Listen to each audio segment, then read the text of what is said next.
شروع اللہ کے نام سے جو بڑا مہربان نہایت رحم والا ہے۔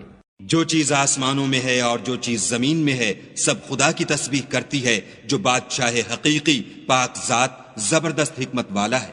وہی تو ہے جس نے ان پڑھوں میں انہی میں سے محمد صلی اللہ علیہ وآلہ وسلم کو پیغمبر بنا کر بھیجا، جو ان کے سامنے اس کی آیتیں پڑھتے اور ان کو پاک کرتے اور خدا کی کتاب اور دانائی سکھاتے ہیں۔ اور اس سے پہلے تو یہ لوگ صریح گمراہی میں تھے، اور ان میں سے اور لوگوں کی طرف بھی ان کو بھیجا ہے جو ابھی ان مسلمانوں سے نہیں ملے، اور وہ غالب حکمت والا ہے۔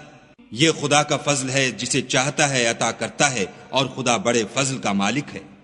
جن لوگوں کے سر پر تورات لدوائی گئی پھر انہوں نے اس کے بارے تعمیل کو نہ اٹھایا، ان کی مثال گدھے کسی ہے جس پر بڑی بڑی کتابیں لدی ہوں۔ جو لوگ خدا کی آیتوں کی تکذیب کرتے ہیں ان کی مثال بری ہے، اور خدا ظالم لوگوں کو ہدایت نہیں دیتا۔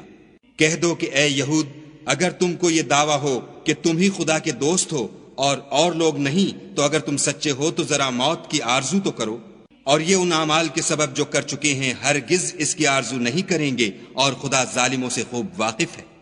کہہ دو کہ موت جس سے تم گریز کرتے ہو وہ تو تمہارے سامنے آ کر رہے گی، پھر تم پوشیدہ اور ظاہر کے جاننے والے خدا کی طرف لوٹائے جاؤ گے، پھر جو کچھ تم کرتے رہے ہو وہ تمہیں سب بتائے گا۔ مومنوں، جب جمعے کے دن نماز کے لیے اذان دی جائے تو خدا کی یاد یعنی نماز کے لیے جلدی کرو، اور خرید و فروخت ترک کر دو اگر سمجھو تو یہ تمہارے حق میں بہتر ہے۔